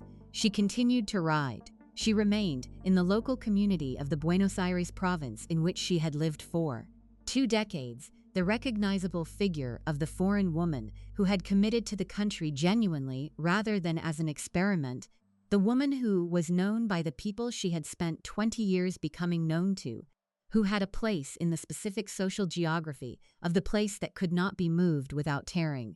She had put down roots. She was not going to pretend that the roots did not exist, because the person who had given her the occasion for putting them down was gone. There was also, beneath the practical reasons for staying, the reason she would not have stated, because she would not have needed to state it to herself. Going back would have admitted something she was not prepared to admit. Going back would have said that the life had not been sufficient on its own, that it had depended entirely on Hector to animate it, rather than on the life itself. She had not built the life as an adjunct to Hector's existence. She had built it as a life, her own, fully inhabited, the genuine expression of who she had become across the 20 years of living inside it. She was not going to abandon that life, because the man who had brought her to it was no longer alive to confirm that she was living it. Sarah came to Argentina after Hector's death. The visit is described in the biographical literature with the quality of an event that was significant beyond its practical dimensions, significant in the way of shared difficulties that create spaces for closeness that ordinary circumstances have not previously produced. They were alone together in the estancia, in the specific condition of two people who are there for each other in a difficult situation, and who have, in the removing of one of the central complications of their relationship, found something like direct access to each other for the first time. The complication that had been removed was Hector himself, not as a person whose loss was not genuinely mourned, but as the embodiment of the choice that had produced the departure. Every visit to Argentina before his death had been a visit to the place where the man who had taken her mother away lived, which put Hector's presence in every room in a way that was unavoidable, regardless of how genuinely kind and attentive he was in that presence. He was kind and attentive. He was also the reason Sarah's mother had left. Both of those things were true simultaneously, and both of them were in the room whenever he was in it. With him gone, the room was different. Susan was grieving, and Sarah was there. And the simplicity of that situation, the daughter present for the mother in the mother's hardest time, produced something that the years of letters and managed visits had not produced. It produced proximity of a different kind. It produced the beginning of something that had been needed for a very long time, and that the circumstances of their relationship had not previously allowed to begin. The conversation that began in Argentina in those weeks was not a conversation that resolved anything. It was a conversation that started, that opened in some form the approach toward the specific difficult territory that had been waiting to be addressed since Sarah was 13 years old. What Susan felt and understood about the departure and what it had cost her daughters. What Sarah needed to say and to hear. The questions that had been forming themselves in the letters and the visits for 20 years and that had never found the right conditions to be directly asked. The conditions in Argentina in the weeks after Hector's death were as right as they had ever been. The conversation began. It did not proceed far in those weeks. These conversations never do, because the years of managed distance that precede them have left too much territory to cover for any single visit to cover it. But the direction was established. The approach was ongoing. Both women knew the approach was ongoing, which was itself something new. The estancia was, by this period, entirely Susan's in the practical sense, the land she managed, the community she was embedded in, the life she was living that was her life rather than the adjunct of anyone else's. Sarah found, in Argentina, a mother who had become fully herself in a way that the mother she remembered from childhood had not yet been. She found a woman who had chosen her life and lived it completely, and was now, in widowhood, still living it, still riding, still managing, still present in the specific community she had built her Argentine identity within. Whether this made the departure easier to absorb or harder is not available to the record. The departure had been what it had been. The woman Susan had become was who she had become. Both things were part of the visit. The Andrew and Sarah marriage, formally separated in March 1992. The separation was announced by Buckingham Palace, with the language the palace employed for such announcements, dignified, minimally informative, providing no more detail than the fact of the situation required. The tabloid press, which had been building its coverage of the York marriage's difficulties across the preceding years, with the patient accumulation of evidence available to an industry devoted to the coverage, received the announcement with the enthusiasm of people who had known this was coming and were prepared to cover it comprehensively.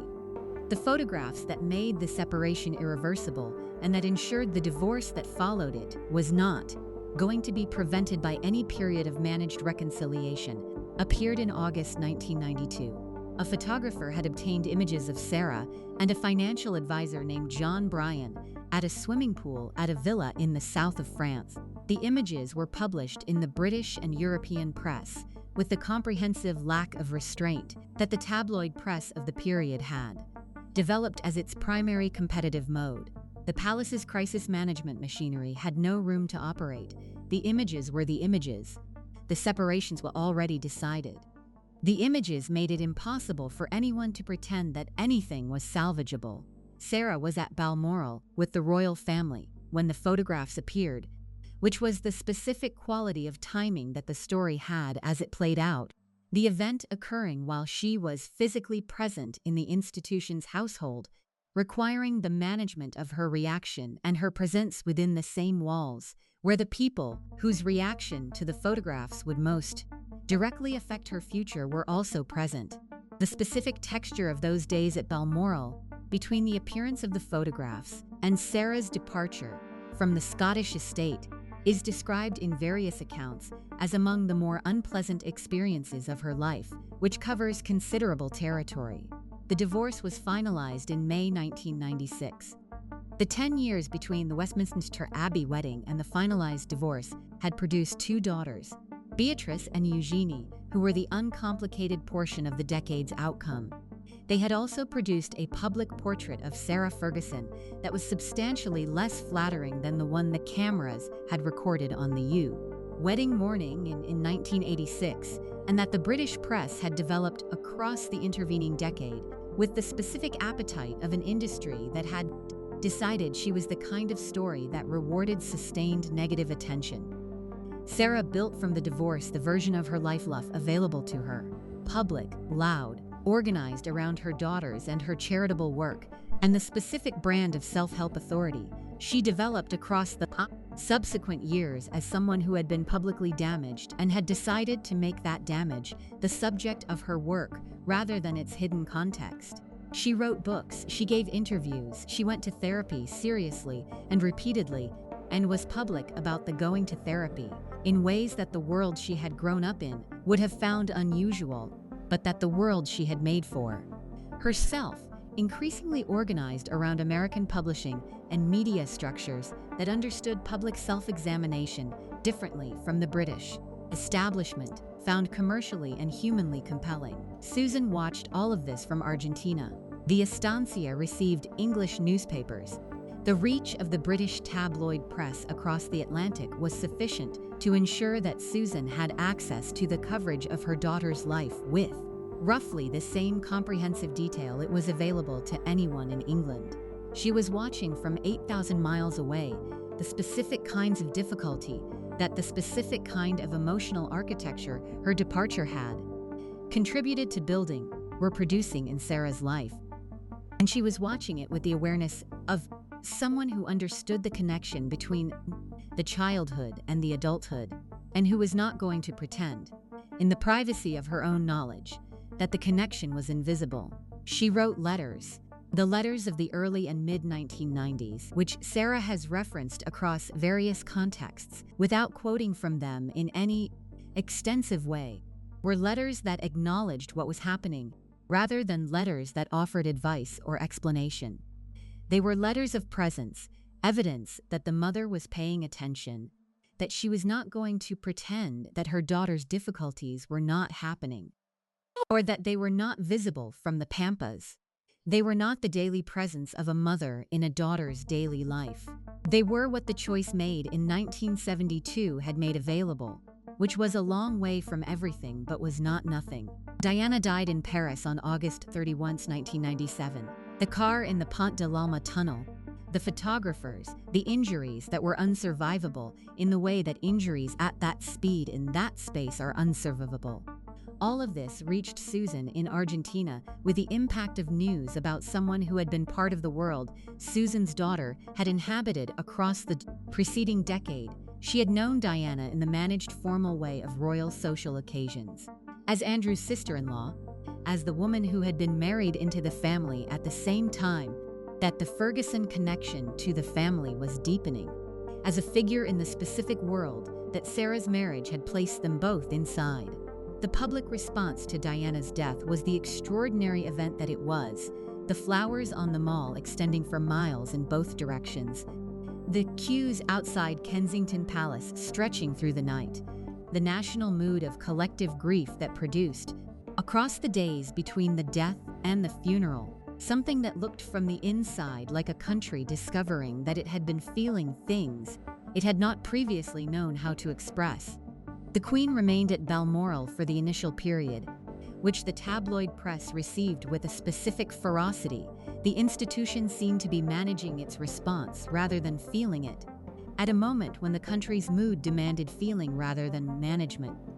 The eventual return to London, the broadcast, the flag at Buckingham Palace, all of this was the palace responding, under enormous pressure, to a situation its management instruments had not been designed to handle. Susan watched all of this from Argentina. She was, by this point, 60 years old. She had lived in the Buenos Aires province for 24 years.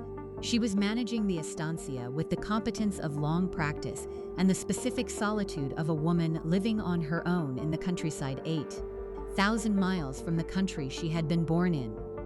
She was in closer contact with her daughters than she had been in the preceding decades.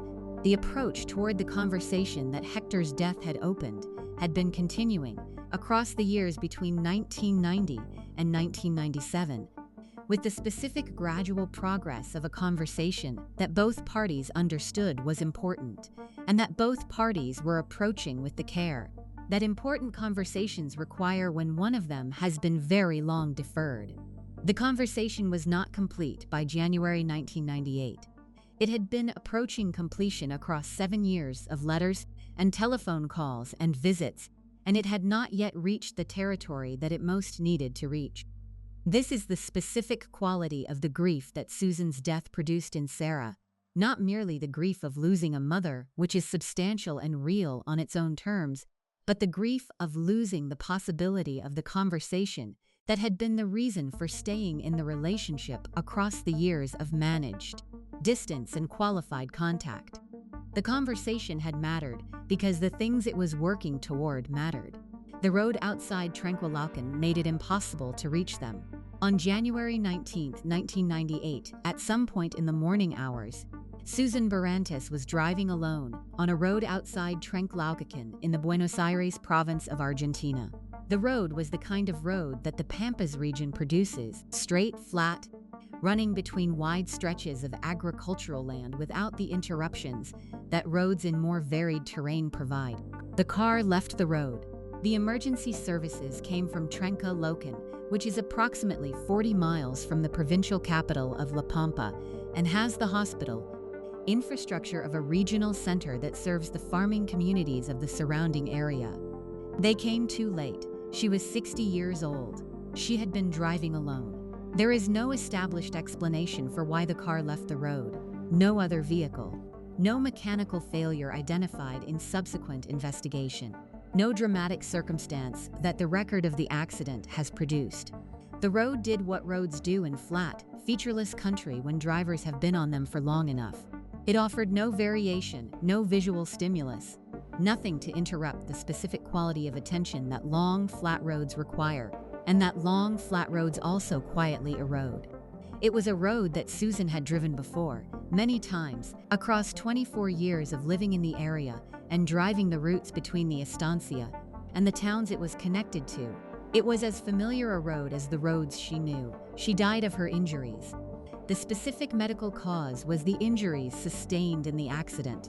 The fact of the dying was the fact of a woman who had built a genuine life in a country she had chosen and who died in that country at 60 in the flat country under the enormous sky, which is the kind of coincidence between the life and the death that resists having meaning imposed on it without somehow carrying it anyway. The news reached England by the mechanisms available in January 1998. The telephone call, the initial press wire reports, the subsequent fuller coverage. Sarah received the news at her home in England, Sunninghill Park, which she and Andrew had shared during the marriage and which she was still occupying in the period of the formal separation. The specific quality of receiving that news in those circumstances, is not something she has described in any single comprehensive account, though the various references she has made across the subsequent years to her mother's death and to what it meant collectively constitute an account of someone who has processed a grief that was specifically complicated by the specific nature of the relationship it ended. The palace's response to the death was calibrated to the specific position that Susan Barrantes occupied in the institution's official taxonomy. She was the former mother-in-law of a serving member of the royal family. Andrew remained a working royal even after the divorce from Sarah, and she was the mother of a woman who was no longer formally inside the institutional circle. The response was muted in the precise way of an institution that has decided how to categorize someone and has thereafter maintained that categorization with the thoroughness of a long-established institutional habit. There was no public statement from Buckingham Palace. There was no lowered flag. There was in the accounts of the people adjacent to the royal family's world in those January days, the specific texture of a response that was managed without being warm, the appropriate condolences extended through the appropriate channels, without the public acknowledgement that the death of a closer or more approved relation would have received. This was consistent with everything that had preceded it. The institution had been managing Susan Barrantes since 1986 at the temperature it had established for her, and the management continued through the news of her death with the structural consistency of a system that does not require fresh decisions about situations it has already categorized. The Queen Mother was still alive. She would live until 2002, reaching the age of 101. Her response to the news, if she made any specific response in any recorded form, is not part of the public record in any accessible way. The response she had already made across the preceding 12 years, the sustained management of Susan and Hector at the managed minimum of the appropriate temperature, was its own form of verdict, rendered and maintained without requiring any fresh statement at the time of the death. Andrew, who had known Susan across the years of his marriage to her daughter, and who appears, in the accounts of the York family in those years, to have had a relationship with his former mother-in-law that was warmer than the institutional average, received the news in the way of someone for whom the death was genuinely sorrowful, rather than primarily an institutional management question. His daughters, Beatrice and Eugenie, who were Susan's grandchildren, were 8 and 7 years old. The death of a grandmother at 7 and 8 is the kind of loss that children carry in its specific quality for the rest of their lives. Sarah organized the grief in the way available to her, privately, with the people who understood the specific complexity of what had been lost, and subsequently in the various public contexts in which she addressed her mother's life and death across the subsequent years. She has spoken about the incompletion consistently, and with the honesty that has characterized her public self-examination throughout her adult life. She has spoken about the questions not asked in time. She has spoken about the conversation that was being worked toward. She has spoken about the difference between knowing your mother is alive and working towards something you need to say to her and knowing that the possibility of saying it is gone.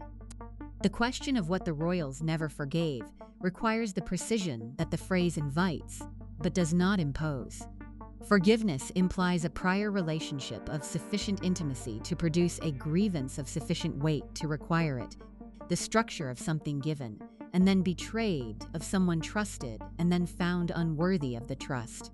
The royal family's relationship with Susan and Hector was never intimate enough to produce that kind of grievance in the primary sense. They were not people the palace had loved and then felt betrayed by, as the Queen Mother had loved Marion Crawford and felt betrayed by the book, as the royal family had received Wallis Simpson and been damaged by the abdication she had precipitated. What the royals never forgave was something more structural than specific betrayal.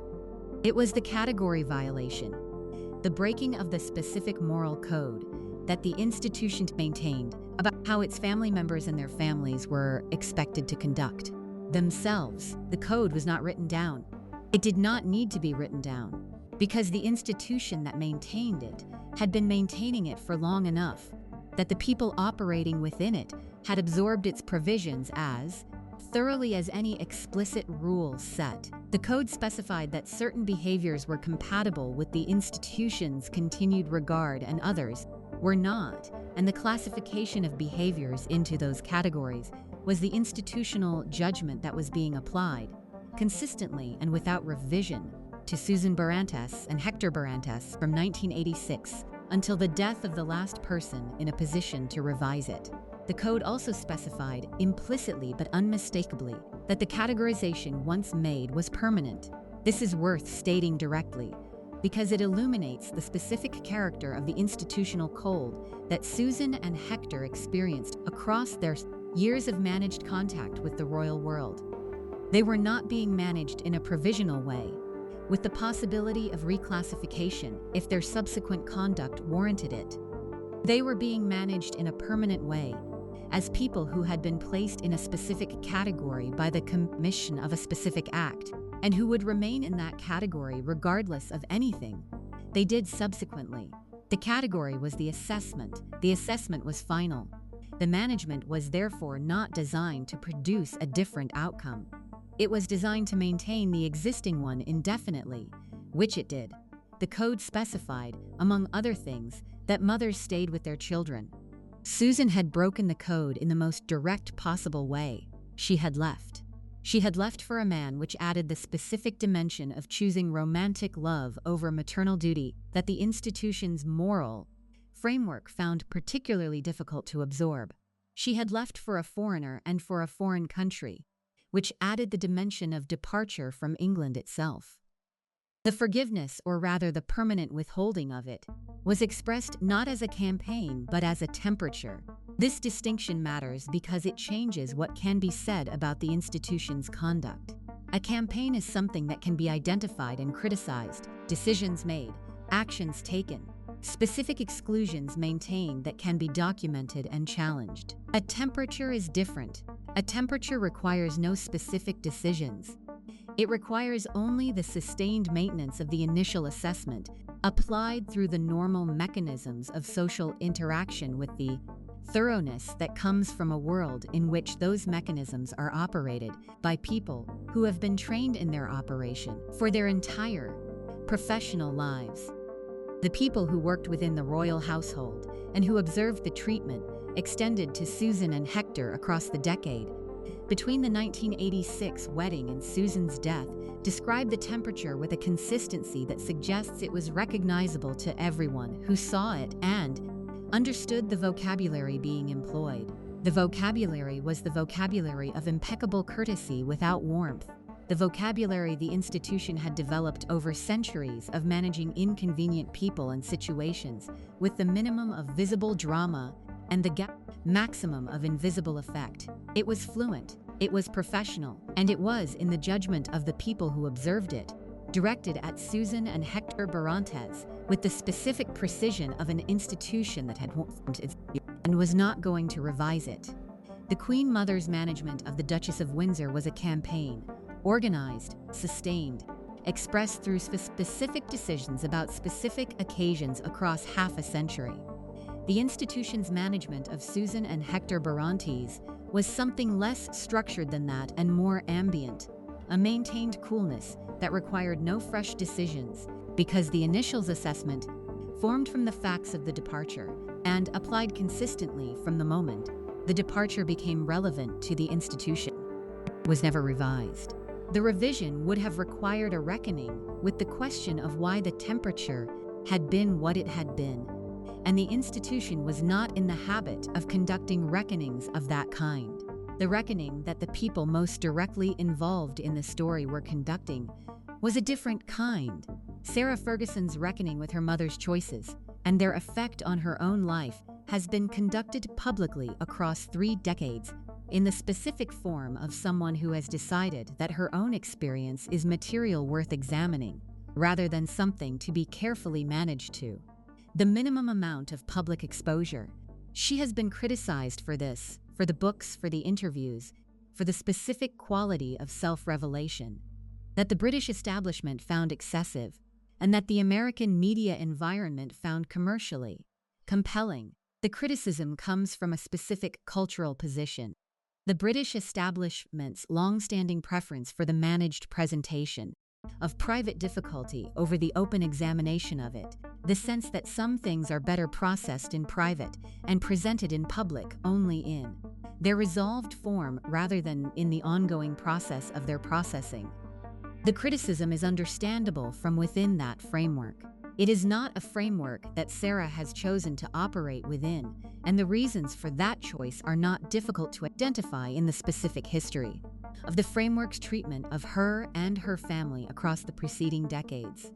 The criticism has not significantly changed her approach, which suggests that the approach is genuinely her own, rather than strategically adopted. The peace she has found with her mother's memory is the peace of understanding rather than resolution. It is not the peace of someone who has decided the choices were the right choices, or that the cost paid by the people who paid the cost was an acceptable price for the life purchased with it.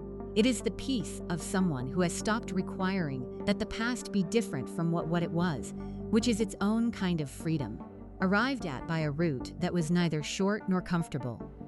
It is the peace of someone who has looked at the inheritance her childhood produced in her, the hunger, the patterns of attachment, the specific emotional architecture built around an absence, and has spent sustained, serious effort examining it from all the available directions. The examining does not make the inheritance different from what it was. It makes the persons doing the examining more capable of living with the inheritance rather than being entirely governed by it. Sarah has arrived, across the decades since her mother's death, at a degree of that capability. The capability did not come easily or quickly. It was built the way most things worth building are built, by the sustained work of someone who decided the work was necessary and was not going to stop doing it when it became uncomfortable. The final word on Hector Barrantes belongs, perhaps, to the Polo world that knew him best and assessed him most directly. In that world, the assessment was uncomplicated. A man of exceptional ability who built a genuine life and loved a woman completely, and conducted himself throughout with the straightforwardness of someone who knew who he was and was not going to perform any alternative version of it for the benefit of people who might have found the alternative version more comfortable. He was not the villain of the story, as the British establishment told it. He was not the hero of the story as the most sympathetic reading constructs it.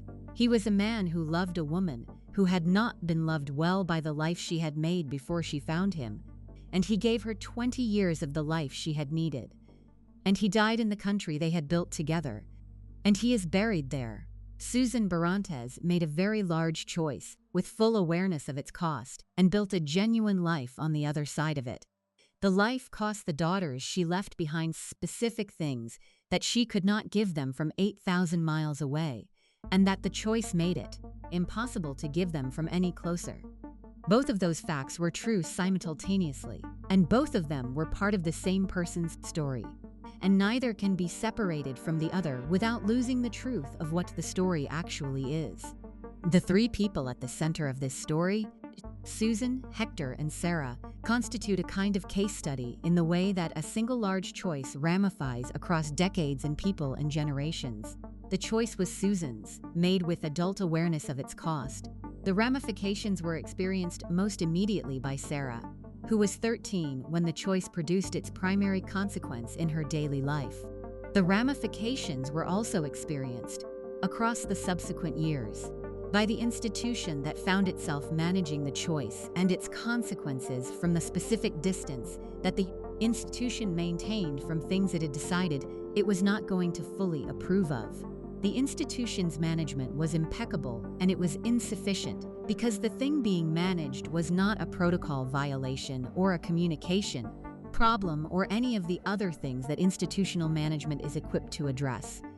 It was a family's wound, the specific wound of a 13-year-old who grew up to be a duchess, who grew up to be a divorced woman, who grew up to be a person working out, through therapy and books and interviews, and the sustained application of adult intelligence to childhood experience, what the departure had meant, and what to do with what it had meant.